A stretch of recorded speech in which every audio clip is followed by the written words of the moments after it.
So good afternoon, everyone. Thank you for joining us today. We're in for a true treat here. We're going to be exploring unearthing a story, and it's through the lens of our amazing archaeologists that are here with us. Phillip Mink and Gwynn Henderson have spent quite a bit of time, energy, and lots of love in preparing this presentation for us. My name is Amy Olson. I'm your youth services consultant, and I'm just tickled pink to be here. I think this is going to be a wonderful webinar for y'all, and there are going to be a multitude of ways that you're going to be able to incorporate what you learned today into your programming, into your services, not just now in the summer and in the upcoming summer, but ongoing. There are a lot of materials available for you under PDF and slides in the Blackboard Learn window. Those two will be accessible to you once we send out the recording as well. This, as I said earlier, the webinar is currently being recorded and will be available within 1 week, so we'll get that out to you. Captions are available in two ways. You can click yes at the top of your screen to see the captions within Collaborate, or I'm going to put the link into the text and you'll be able to see that there. You can click on that link. Also wanted to thank our sponsorship. We have LSTA sponsors us for this, and that we're able to offer this webinar to everyone. So we thank LSTA Funds and the Institute of Museum and Library Services specifically. So I am going to stop those slides and move us over now into our actual presentation. So Gwen and Phil, thank you so much for being here and taking all of your energy to present this to us. So now we're going to hear about unearthing a Kentucky archaeological story this summer and ongoing. Don't just stop at summer. So thank you again, and I'm going to turn over the mic to you. Please do feel free to put any of your questions or comments into the chat. I'll be monitoring that for Phil and Gwen. And thank you both for being here, and the mic is yours. Thank you, Amy. Thank you. So we just thought we'd introduce ourselves. I'm Phillip Mink. I'm the director of the Webb Museum of Anthropology and Office of State Archaeology, which makes me your state archaeologist for Kentucky. Yay, Phil. My name is Gwynn Henderson. I'm the education director at the Kentucky Archaeological Survey. Okay, here we go. You want me to do that? Yeah, or I can do it. Wait, I can do it. I get you there, and then you can do it too. Okay. All right. So here we go. We really thought these slides were these images that go with this programming were really cute, but we were really sad because it's all dinosaurs, and we don't do dinosaurs as archaeologists. We don't do dinosaurs. I looked for archaeologists, and this is all I came up with. This little guy is so cute. Okay. We wanted to address that confusion before we go any further, because in evaluating books that you might want to purchase for your library or consider getting out in one place for summer reading, archaeology is one thing and dinosaurs is something else. Okay, so most people think that archaeologists study dinosaurs. Dinosaurs are fossilized animals and plants, as you can see on this slide. And that we only excavate. We only do excavation. It's not a true fact. Actually, archaeologists study archaeological sites, places where people used to live long ago, and the objects left by those people, which you can see here, artifacts, anything made or modified by humans. And we do more than excavate. We analyze a lot. In fact, Phil and I decided we probably analyze like 3 or 4 or 5 times of our time than we do in the field. We work with students and teachers. We share findings with the public. We work with folks to do museum exhibits and so forth. So digging is only a small portion of what it is we do. An archaeologist is a kind of anthropologist. Anthropologists study living people. We study people who lived long ago through their trash, basically, from the objects they've left behind. Our ideas are to learn about those people indirectly, not interviewing them, but basically interviewing their trash to learn about how they lived long ago. We don't study fossils. We don't study living people. If somebody brings us a fossil, we are going to disappoint you. We don't know fossils. Paleontologists are the folks who study fossils. They're a kind of, whoa, this is weird how this is turned in. Look at how the image is all wonky. Sorry, guys, that's weird. There's supposed to be a Tyrannosaurus Rex. You can sort of see where my cursor is. That's wacky. Anyway, they're a kind of geologist and biologist. Paleontologists study fossils, ancient plants and animals whose bodies and leaves have turned to stone because they're so ancient. No artifacts, no living people, just animals that lived long ago. I mean, like a long time ago.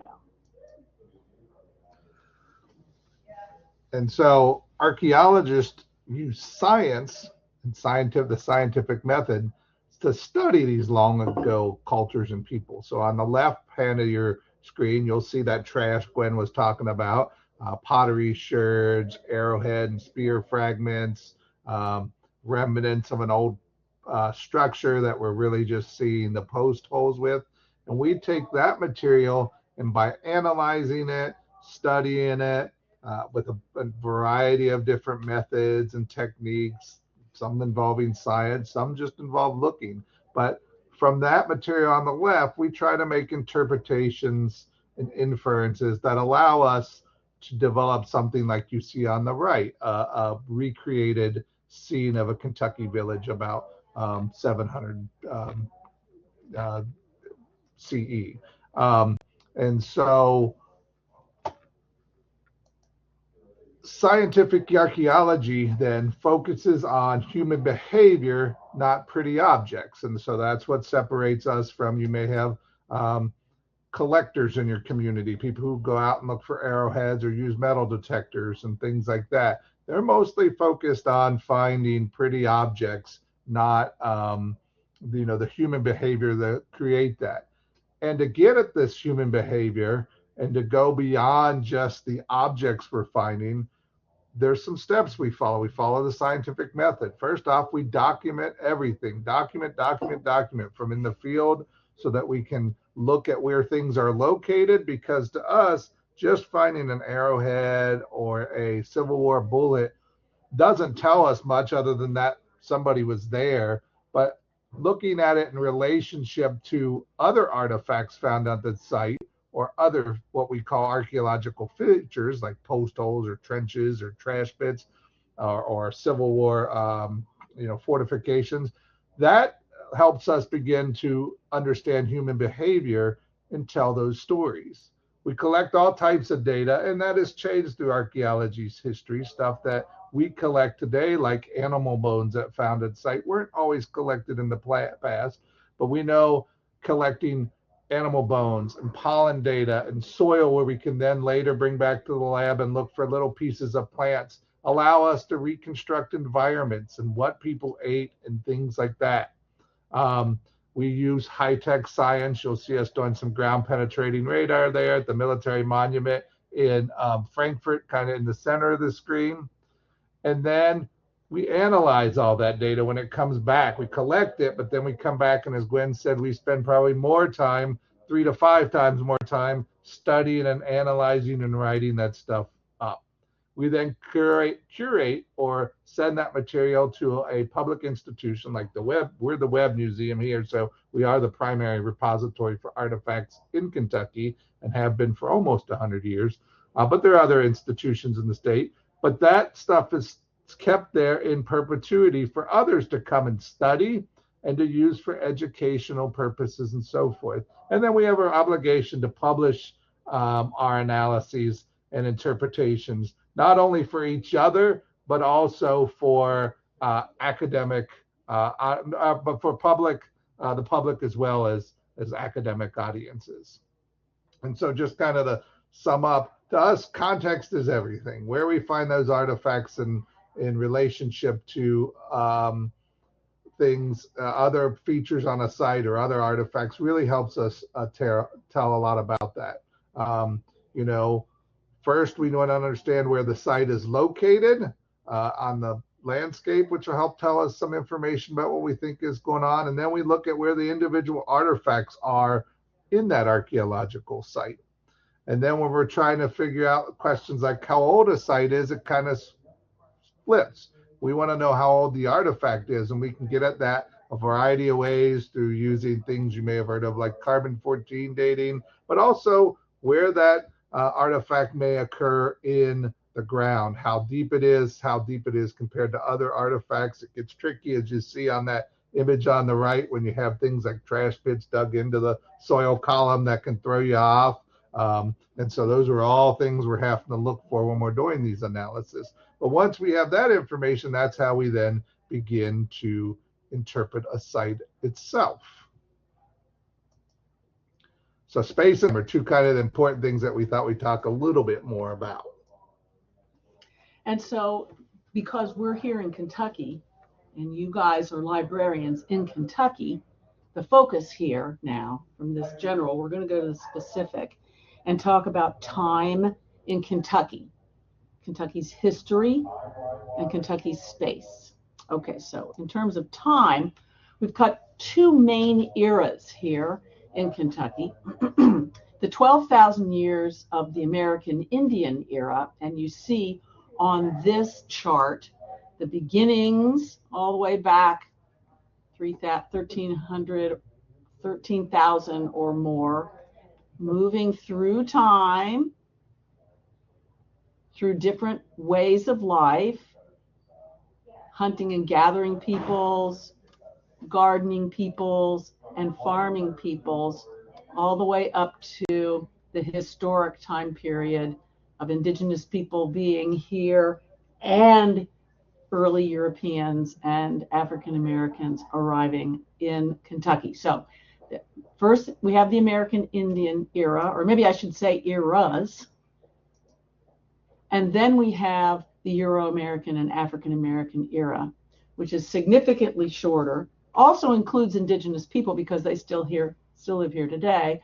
But in terms of these eras, so you have the frontier period, antebellum, these are time periods that are more familiar to all of us. Civil War, industrialization, commercialization, post-World War II to the present. So this is where we are right here. In a little bit, I guess we're going to have to change this chart so that we can go a little further.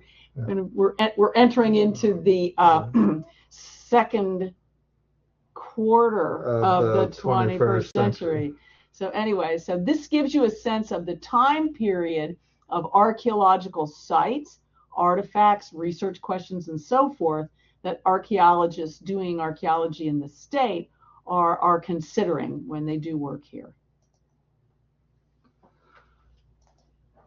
And so in terms of space, archaeology is found throughout Kentucky. We have about 32,000 sites recorded in Kentucky. We have sites, archaeological sites, at least over 100, and in many cases, many more, in all 120 counties throughout Kentucky. So there is archaeology in the county that you are working at. And in the end, we'll give you some resources about places to go to find out what might be going on in your county. And these 32,000 sites recorded in Kentucky only represent about 8% of the state being examined by professional archaeologists. And so this is where we kind of had to cut our presentation because we had stuff on all the things, but then we had 75 slides, and this would have turned into a two-hour webinar. So we're going to focus on just one particular region, the Bluegrass region, and just go through really quickly because we want to really show you the resources and give you time to answer questions. But as an example for the Bluegrass regions, in terms of Native Americans, we have American Indian gardeners who built mounds and earthworks throughout the Bluegrass region. They used, we have evidence of native peoples using fire to maintain forest and these bluegrass plains. As time progressed, they settled into larger farming villages where they managed through fire and other other techniques, managed deers and turkeys and trees like black locusts. We have the more contact period where you begin to have people moving, Euro-Americans moving in here with frontier stations and forts.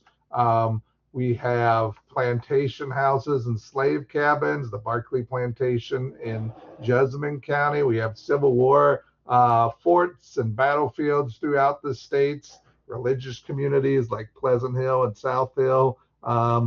Down at Pleasant Hill. I guess I'm sticking. I'm going a little far. It's thinking okay, other Phil. sites. It's okay, Phil. It's all right. It's all right. Too many sites. Pleasant Hill, Shaker Village, basically here in central Kentucky. The Neil Rice site, an African American farmstead that's on a 4-H camp, and even in our cities have a lot of work too. Louisville Pottery works there. We have working class neighborhoods where we learn about things. Davis Bottoms here. In Lexington, Russell, I think, is out in Louisville. Mm-hmm. I know in Covington, we did some work there along the Ohio River, right at the riverfront, right. And found stuff under parking lots. And then we have, cemeteries, which we caught on a lot of that are historic and contain Euro and African American remains. And so, just as kind of a couple examples of that here, you can see. These are some mounds found in the Bluegrass region. You see the Robbins Mound in Boone County before it was excavated, a picture taken in the 30s. We have a archaeological cutaway view kind of the Dover Mound in Marion County, or in Mason County, sorry, before it was excavated. We have reconstructions of these native farming village in Mason County, a site called Fox Farm that Gwynn worked out for a decade or more, a couple of decades and a half. Feels like totally. Where we have great evidence of things like slash and burn farming, and we have when these later period folks settled down, they used the corns, beans, and squash, and they had a whole agricultural system utilizing these things to get their nutrients and to grow together, and great knowledge of plants that even today gardeners I see on gardening websites and social media talking about how that was done, something Native Americans did thousands of years ago.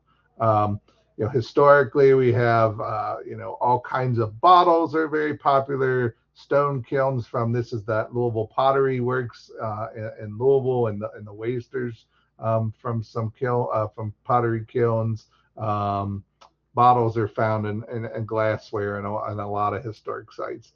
And cemeteries, people don't often think of these, but the old Frankfort Cemetery is underneath the current transportation building, where that area had gone through all of its compliance archaeology, and still there was stuff built on it beginning in the 1850s, I think, if not earlier. And so ended up being 300 people who were buried there. And Eastern State Hospital, which is now home of the Bluegrass Community and Technical College, still finds stuff. This month we were called out for that. But this allows us to learn a little bit about how people treated their dead and stuff like that. And we often get called out in these census to be able to help remove these and then move them into new locations where they can still continue to rest in peace and hopefully not be disturbed in 10 years from now.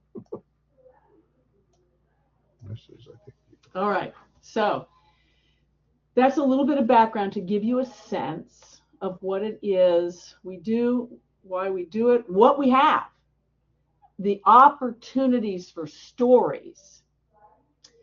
Okay, so resources and ways to integrate archaeology into your programming. After going through, and this has been I want to thank Amy and the KDLA folks for giving us this assignment, because we have learned that we've got work to do, because we're telling the stories in ways, but not in books, apparently. I don't know. It's just really a little disappointing. But nevertheless, we've got some suggestions for you. So talking about resource, and I pulled together a list I sent to Amy talking about fiction and nonfiction books, websites, podcasts, and things like that, which I'll review here. Okay, I broke my groups down into oldies but goodies and then more recent books, partially because I know more about the oldies and goodies and not so much about the recent books. And I'll share with you some of what I've learned in a minute. Okay, so the books that you see the covers of are a diversity of kinds of books that I think your patrons, or I hope that your patrons, children and grown-ups, would find interesting, some of which are Kentucky-centric. This book here, Kentucky Archaeology, edited by R. Barry Lewis, published by the University Press of Kentucky, may have been published in 1994, but things just get older, you know, archaeology just gets older. This book is an excellent introduction to archaeological time throughout time and across space in Kentucky. Everywhere in Kentucky and all different time eras are considered in this book. You'll see here two representative booklets that the Kentucky Archaeological Survey has prepared. There are 10 booklets that the Kentucky Archaeological Survey has prepared. Many of them, or most of them, are downloadable PDF, but we went through our closets and noticed that we have lots of copies left of 5 of them. Amy now has 100 copies of each of those 5 different booklets, which you can take to your library. Alternatively, if any of you librarians at any of the libraries are linked to Kentucky Libraries Unbound, all of the KAS booklets that cover historic archaeology and indigenous archaeology, all of them are available through Kentucky Libraries Unbound. So if you are a member of Kentucky Libraries Unbound, you have those sources at your fingertips right now.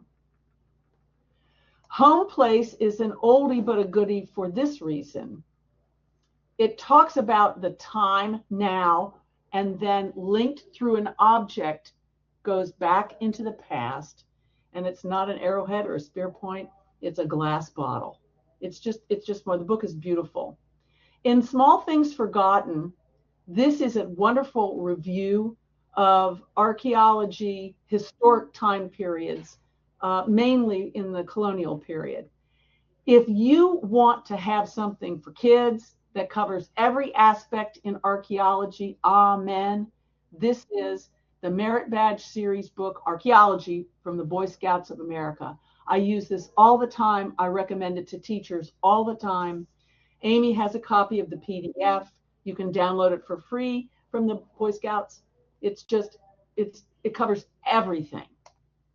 Archaeologists Dig for Clues is a wonderful book describing kids involved in doing archaeology at an archaeological site in the Illinois River Valley. I'm not sure if it's still available in print or what. Based on some of my research, I determined that some of these oldie but goodie books are available through YouTube. I don't know if somebody's reading them or what, I wasn't sure. But anyway, part of the reason why I had a difficult time finding books that I thought were relevant for our readers in Kentucky is that so many of the books that we think of when we think of archaeology in North America, so many of those books are focused on west of the Mississippi River, Arizona, New Mexico. And I wanted to try to find something that would be at least east of the Mississippi River in an area that archaeologists refer to as the Eastern Woodlands Cultural Area. And that would be most relevant for us in terms of our history and our indigenous history as well. Okay, so these are recent titles. I can't say that I've read these, but by evaluating them from the book reviews, and you guys know, you do this all the time, and sometimes you can get a dog. Anyway, I know that the Boonesboro Unearthed is not a dog. It's focused on Boonesboro, Archaeology Forward by Nancy O'Malley, an archaeologist who has been an archaeologist in Kentucky for many years. This kid scientist, archaeologist on a dig, they're in Cambodia. But I get a sense from looking at this book that it's very similar to the one by Kate Duke. I Want to Be an Archaeologist kind of reminds me when I was a kid, I Want to Be, all those books. So there's I Want to Be an Archaeologist. I know that I need to be more critical when it comes to the publishers because it's difficult to evaluate, ones that are more self-published and so forth. So I tried to stay with books that were more familiar publishers, but I ended up sometimes not doing that. Anyway, Lives in Ruins, if somebody's interested in the behind the scenes of archaeologists, I have this book and have skimmed it. Marilyn Johnson did a good job. She talks about how archaeologists are passionate about their work, passionate about their beer, and passionate about their science fiction. And I thought, okay, this woman has talked to archaeologists and really is really so this is a nonfiction, Lives in Ruins. Same with Boonesboro. Tales of Ancient Worlds. Let me see what I say about Tales of Ancient Worlds in my sheet here. Tales of Ancient Worlds. Come on now, where is it? Seemed good because it was. Gosh, what did I do with it? Surely it's in here. Well, maybe not. Anyway, Tales of Ancient Worlds. I found that so much archaeology is related to the high civilizations throughout the world, not so much North America. So you can see it's really well represented here on the cover. You got the Vikings. Here's underwater archaeology. That looks like somebody who's like from Mexico. Here's Mexico too. The mammoths and mastodons. So China, Egypt, the Levant, Mesoamerica, the Peru and the Incas. Yeah, exactly. Greece.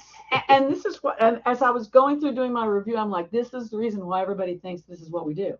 Right. Because this is what people read.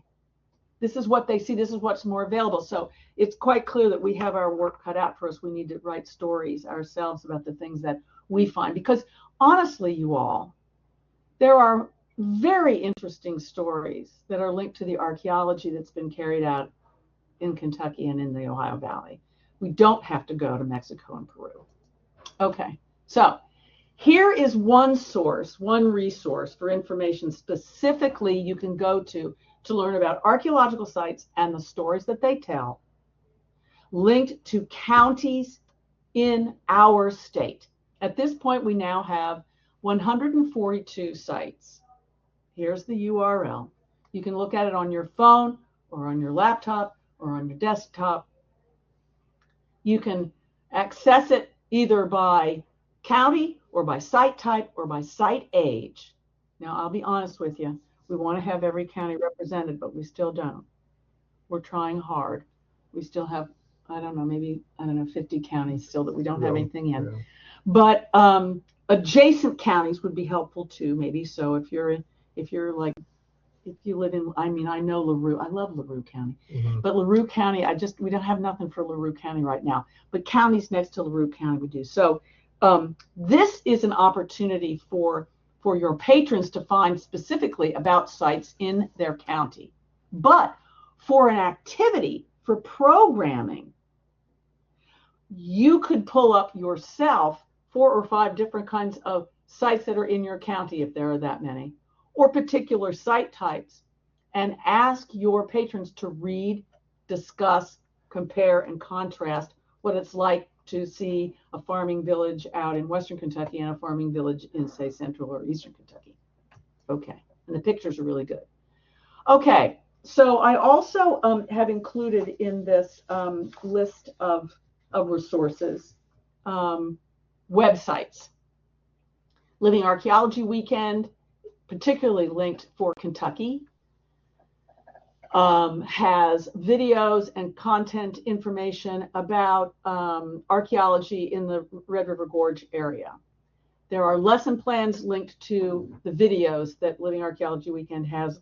These videos are about textiles, ancient Native American textiles, and then textiles that were made on the frontier.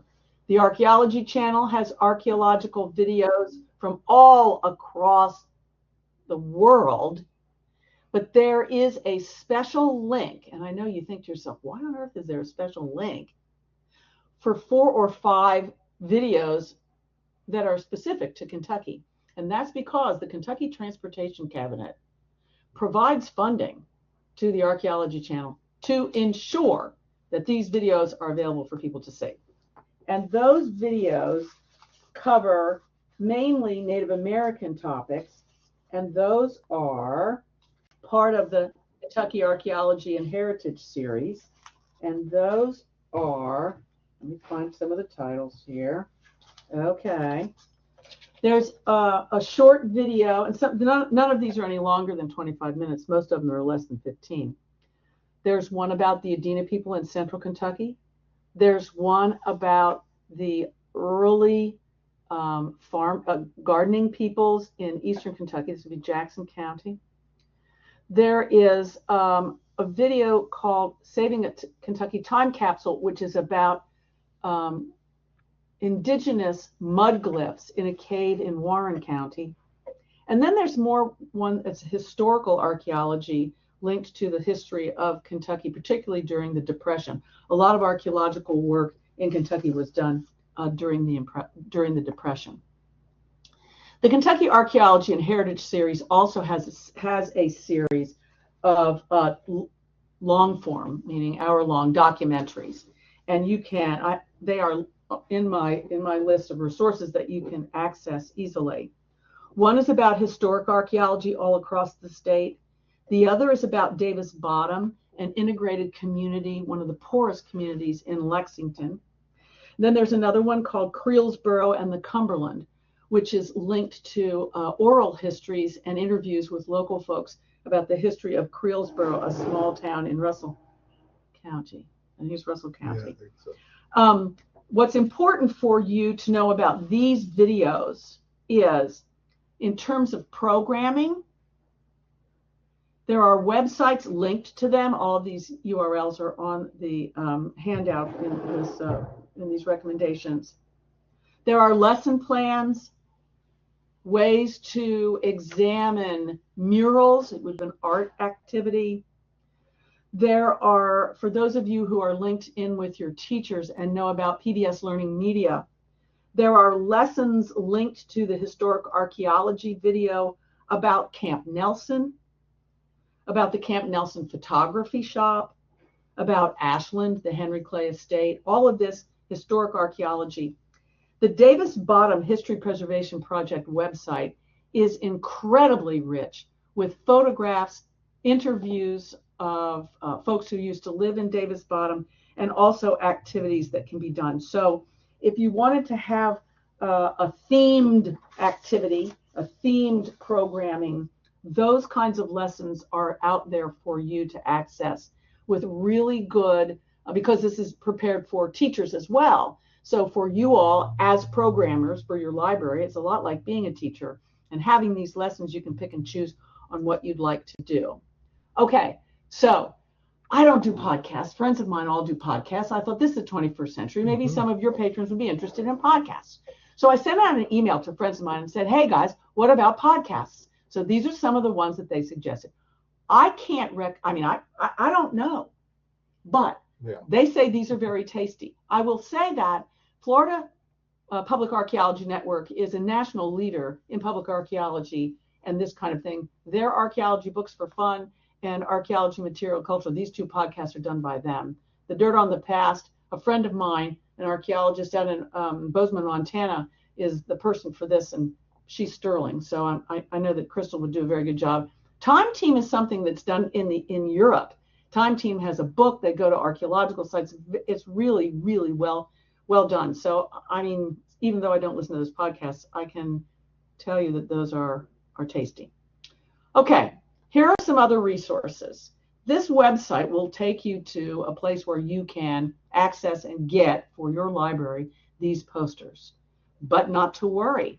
I'm going to get a packet of 500 of these to Amy. So before things get started and ramped up, there will be posters that you can also access through Amy. Not the color ones. They cost $10, although, they support, printing other posters. But the one over here on the left, the brown and cream one, those are free, and you can have as many as you want. We have, I don't know, maybe 3,000 of them, so not to worry. Everybody in your whole county, frankly, if they want a poster, could have that poster. All right. The annual Kentucky Archaeology Month posters are also available for access and download through the Kentucky Organization of Professional Archaeologists. Little booklets can be downloaded, little PDFs, each one about a different time period at this point in Kentucky's American Indian eras. But in 2 years, the posters will begin starting on the Euro-American and African-American eras. Okay. I mentioned the short videos and other resources. This is the landing page for the American Indian Textiles programming and video. And I will tell you guys, one of the easiest programming to do is a lesson linked to the American Indian Textiles. It's about making cordage. There is a lesson linked to this video that is very, very clearly explains what cordage is, why it's important, why archaeologists can understand more about indigenous people because of these textile technologies, and a step-by-step lesson. All you need is a bag of raffia. You can get it at Michael's for, I don't know, $4, right, and you'll have enough raffia for, I don't know, 15 years of making cordage, step by step. Okay. Here are some lessons that I sent to Amy that I thought were short and sweet. They are organized into how to handle an artifact, some prediction and interpretation, that kind of thing.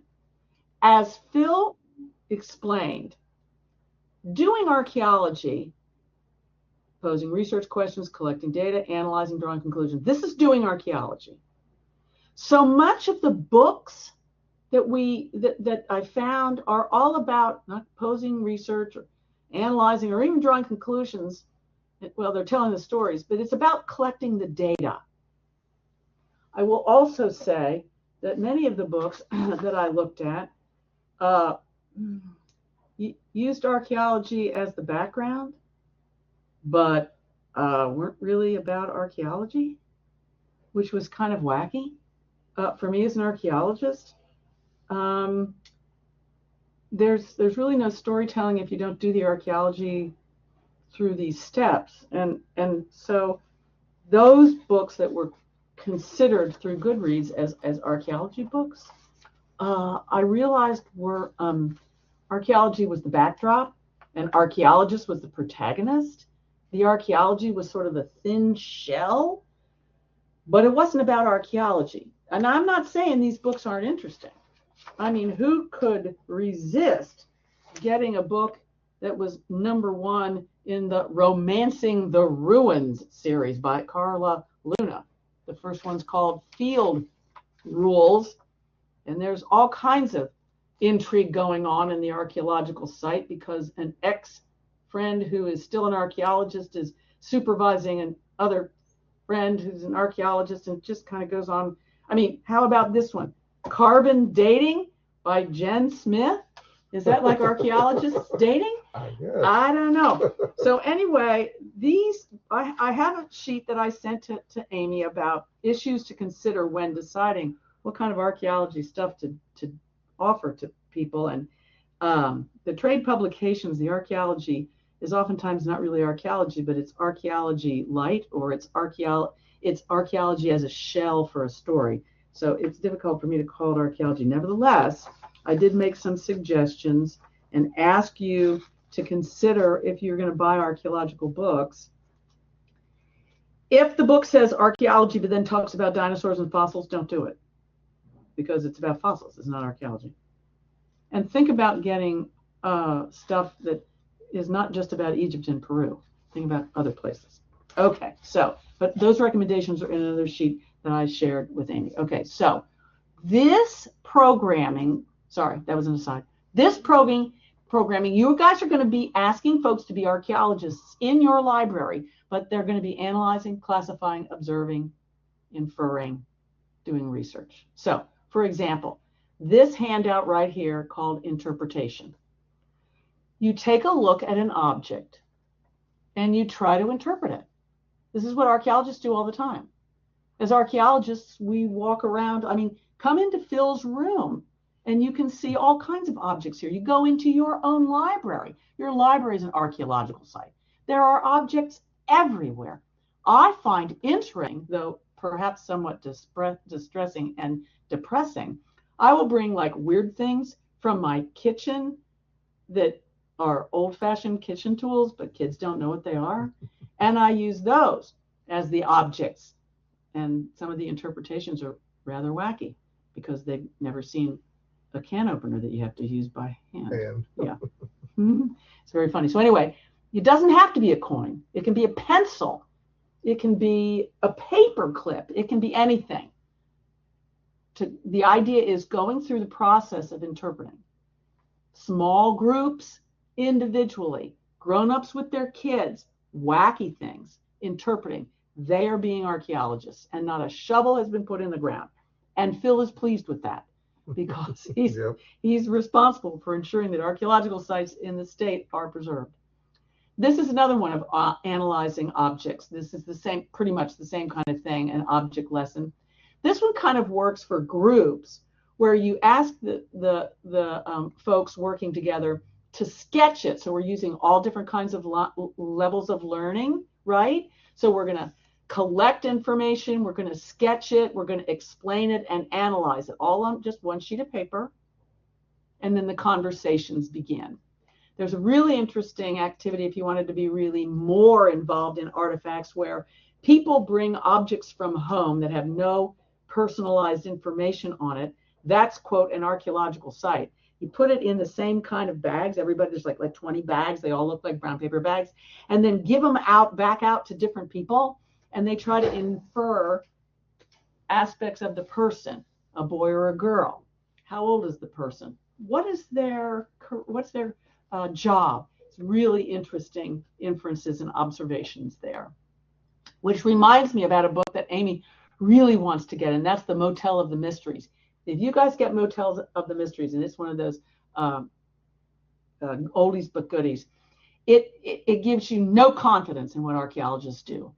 4,225 AD, people go to the Motel of the Mysteries and they interpret basically what a motel is, and they're so wrong. The toilet seat is a throne, and et cetera, et cetera. It's really quite satirical and really funny. Okay, so then something else, which again is archaeology, and that is studying historical photographs. I am confident that every county's historical society has some old photographs of your community. Examining those photographs to infer and using these prompts, first impressions, drawing conclusions. What do you think about this picture? What can it tell us about the people who live there? That is doing archaeology. And in the summertime, it's going to be hot. You don't want to be hot and sweaty, so stay inside. Right. Here's an activity that's linked to the Davis Bottom program, the Davis Bottom unit called Investigating a Shotgun House. And this is about an outhouse and how you will look at the stratigraphy of this, the excavation of a real live outhouse privy. Here's what a privy looks like. And then answer questions, try to analyze something about the people who used that privy in the 1940s. This unit called Investigating a Shotgun House is available on the KAS website. There are PowerPoints that go with it, a teacher's guide, a student's guide, all kinds of activities there if you wanted to do something a little more formal. And here's what I was talking about, making ancient indigenous cordage. Here's the steps in making cordage if you're right-handed. Those of you who are left-handed, don't worry. Do not worry. There's also a guide for those of you who are left-handed. It's simply twist. It has a little twist to the twist, but it's not hard to do. Right. I was going to try to find some raffia and do it here in real time, but we just don't have time for it. So if you have any questions, call us up and we'll do it over not over the phone. We'll do it over Zoom. We can do that. This one works really well. Kids love it. Grown-ups love it too. Okay. And so, before we jump into questions, I think we got one more slide. I don't remember what the last slide was. But anyway, you may be a source where people, come in to tell you they found sites or whatever. We are the official repository for site information. We're the ones who assign site numbers and all that. So you can direct them to us. If people want to help identify an artifact, direct them to us. Thank you, Amy, for putting that email up. Send them to this email, the KYOSA email versus me directly. If you email me directly, it'll get lost and everything else. The same with you all. If you want an archaeologist to maybe come speak at your library and event, either this summer or even past this summer, we're maintaining a list of archaeologists who've expressed interest. And so if you email us, it won't go into black hole and disappear, or we won't say no. We'll try to coordinate with you to find somebody who's interested or who's available to come speak to you and knows, it'd be helpful if you email us, when you're thinking about doing this, what kind of topic you wanted them to speak on and so forth. And Gwen and I have offered to share with these archaeologists, things like a standard PowerPoint that they can tweak so that they're not here. That's always the thing as a speaker, is creating a presentation from scratch. So we kind of have both of us standard presentations we do about Kentucky archaeology that we can share.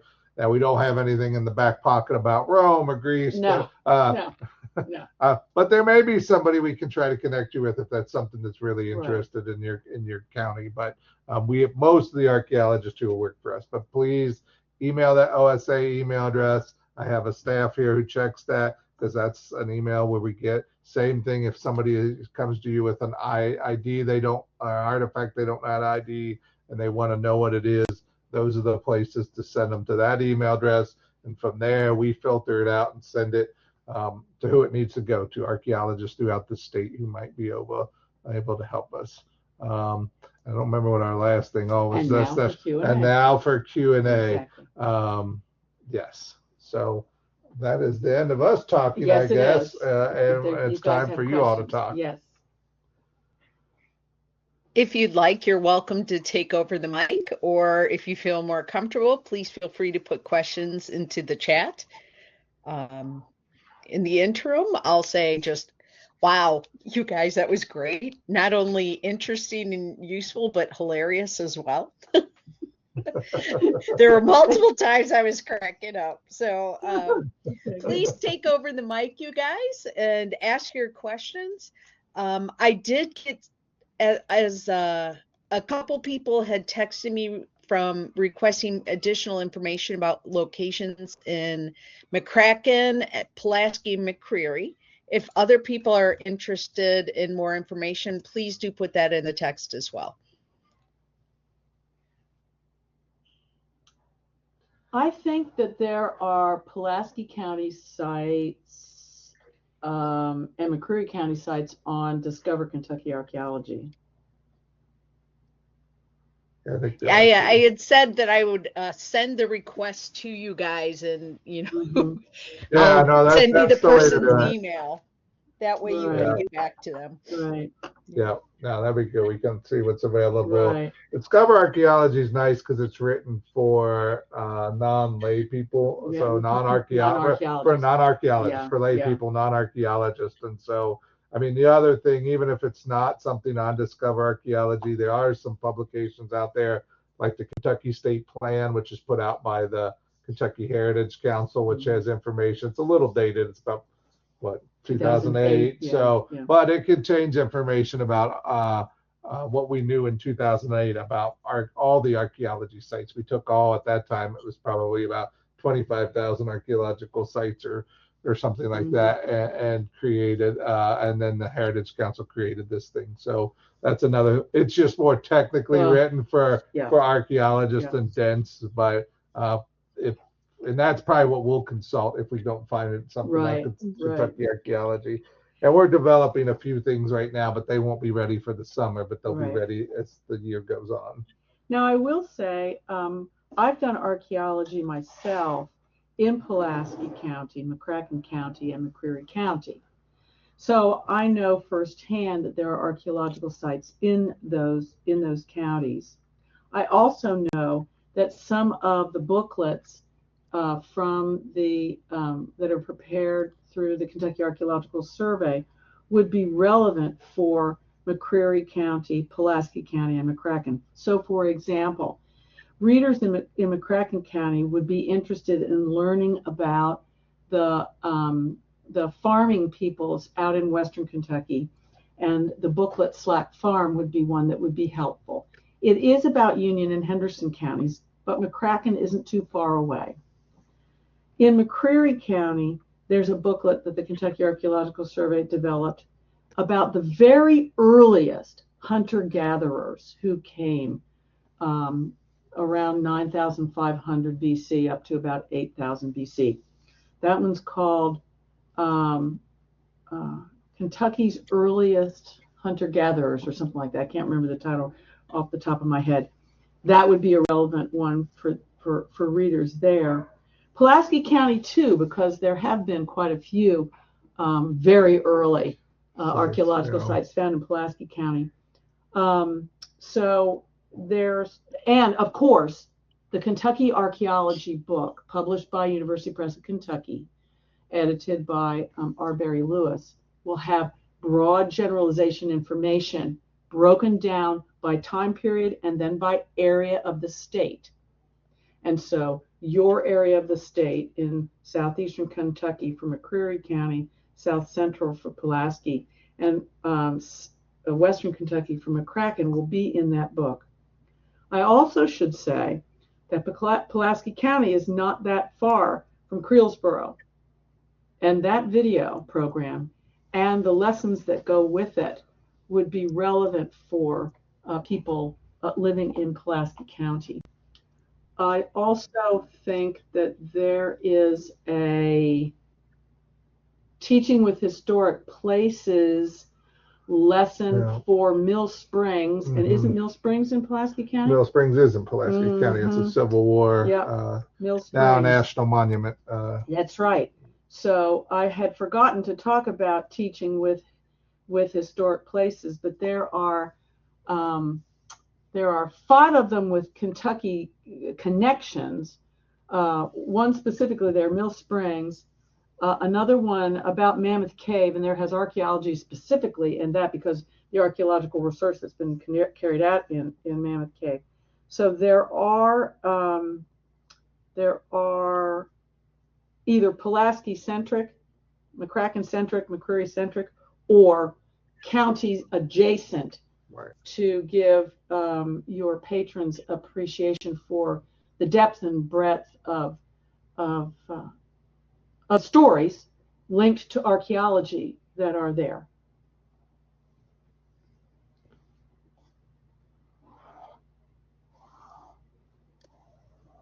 Well, that was a lot of information, and not one person left the room. So, well done. Thank you again, Phil, and thank you again, Gwen, for being here with us today. What a delight. Just a lot of information, and I'm confident you're going to get a blast of accolades in the chat right now. So, for clearly the information and the love you put into this, there's a lot of information for us to chew on and to consider once this webinar ends. We do want to thank again the Institute of Museum and Library Services for the sponsorship of this webinar. Thank you to all of the KDLA staff that are here, and our captioner as well, Doreen, thank you. And most especially thank you, the participants and listeners, for being here.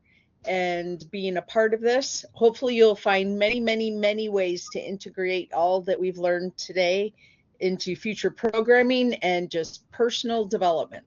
So again, thank you especially to Phil and Gwynn. Well, go ahead, Phil. No, thank you for having us. Yes, totally. We're always pleased. There are so many interesting stories to share with the people who live in Kentucky, who are so proud of their state. And it really is our responsibility and our excitement to be able to point people to those stories.